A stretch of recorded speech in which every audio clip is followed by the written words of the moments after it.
అందరికీ నమస్కారం అండి. నేను మీ డాక్టర్ రాంప్రసాద్ని. లాస్ట్ ఎపిసోడ్లో ఈ ఏవియన్ వల్ల వచ్చే తొంటి నొప్పి సమస్య గురించి మన వ్యూవర్స్ అడిగిన కొన్ని డౌట్స్ని క్లారిఫై చేసుకున్నాం. కాబట్టి ఇవాళ ఎపిసోడ్లో ఇంకొన్ని క్వశ్చన్స్ తీసుకుని వాటికి క్లారిఫికేషన్ అంటే సమాధానాలు ఏ విధంగా ఉంటాయో చూద్దామండి. ఫస్ట్ క్వశ్చన్ అండి, నాకు ఒక యాక్సిడెంట్ వల్ల హిప్ జాయింట్ అనేది బయటకు వచ్చేస్తే మొత్తిచ్చి దాన్ని సెట్ చేశారండి. ఈ 2 years బాగున్నది, కాకపోతే ఇప్పుడు మళ్ళీ పెయిన్ స్టార్ట్ అవుతుంది అండ్ ఏవియన్ వచ్చే అవకాశం ఉందా అని చెప్పి మనకు వ్యూవర్ ఒకళ్ళు అడిగారు. ఎస్ అండి, ఈ హిప్ జాయింట్ ఏవియన్ రావడానికి ఇది ఒక రీజన్ అండి. ఎందుకంటే ఈ హిప్ జాయింట్ బాల్ అనేది హిప్ జాయింట్ సాకెట్లో ఉంటేనే దీని బ్లడ్ సప్లై ఎప్పుడు బాగుంటుంది. ఇది ఏదైనా యాక్సిడెంట్ వల్ల అకస్మాత్తుగా ఈ హిప్ జాయింట్ బాల్ అనేది బయటకు డిస్లొకేట్ అయింది అనుకోండి, డెఫినెట్లీ దాని బ్లడ్ సప్లై అనేది తగ్గే అవకాశం ఉంటుందండి. అది ఇమీడియట్ గా ప్రెజెంట్ అవ్వకపోయినా ఒక 1 or 2 years తర్వాత ఏవియన్ సమస్య కింద ప్రెజెంట్ అవుతారు. అండ్ అప్పుడు వచ్చిన దాన్ని బట్టి ఆ స్టేజ్ బట్టి దాని ట్రీట్మెంట్ అనేది డిసైడ్ చేస్తామండి. నెక్స్ట్ క్వశ్చన్ అండి, సార్ జొలిడ్రోనిక్ యాసిడ్ ఇన్ఫ్యూజన్ చేశాక టాబ్లెట్స్ కూడా యూజ్ చేయాలా? జొలిడ్రోనిక్ యాసిడ్ ఇన్ఫ్యూజన్ అనేది ఒకటే సరిపోతుందా అని అడిగారు. ఈ బిస్ఫాస్ఫోనేట్స్ అనేవి మనకి సైంటిఫిక్ స్టడీస్లో ఏం చెప్తున్నారంటే ఇయర్లీ వన్స్ ఇంజెక్షన్ అనేది చేయించుకోవాలి, దీంతో పాటు వీక్లీ వన్స్ టాబ్లెట్స్ అనేవి కూడా వాడాలండి. ఇవి మనం మినిమం ఒక 2 to 3 years వాడాలని చెప్పి అడ్వైస్ చేస్తున్నాం. సో జొలిడ్రోనిక్ యాసిడ్ అనేది బిస్ఫాస్ఫోనేట్ ఇంజెక్షన్ అనేది యాజ్ సచ్ ఒక్కటే పనిచేయదండి, టాబ్లెట్స్ ఇంజెక్షన్ రెండు కలిపి ఈ ఏవియన్ అనేవి పనిచేస్తాయి.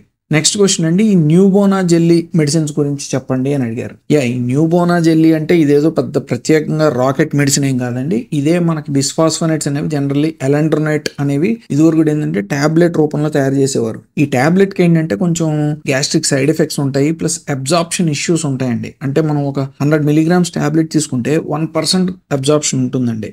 సో ఇప్పుడు టెక్నాలజీలో ఏంటంటే ఈ జెల్లీ టైప్ లో మెడిసిన్ అనేది తయారు చేయడం మొదలు పెట్టారు. సో ఏంటంటే కొంచెం అది ఈజీగా మనం స్వాలో చేయడానికి బాగుంటుంది అని చెప్పి అదొక బ్రాండ్ ఈ న్యూబోనా జెల్లీ అనేది. సో ఈ బిస్ఫాస్ఫోనేట్స్ ఈ జెల్లీ రూపంలో మనకి తయారు చేయడం చేశారండి. నెక్స్ట్ క్వశ్చన్ అండి, మా హస్బెండ్కి ఏవియన్ అనేది 2nd stage ఉంటే కోర్ డీకంప్రెషన్ అనేది చేశారు, ఇంకా పెయిన్ వస్తుంది, మరి ఫెయిల్ అయితే కనుక హిప్ రీప్లేస్మెంట్ ఒకటైనా సొల్యూషన్, మెడిసిన్స్తో క్యూర్ అవుతుందా?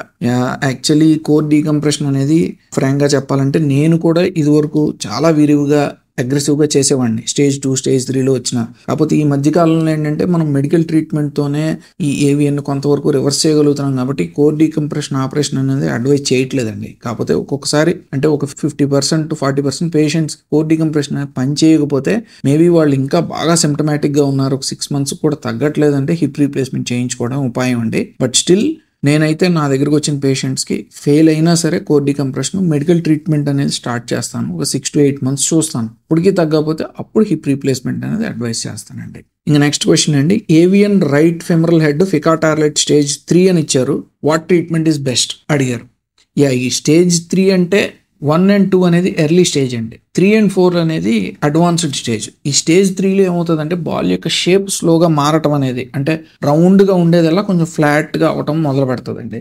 దీనికి ట్రీట్మెంట్ అనేది చాలా డైసీగా ఉంటుంది.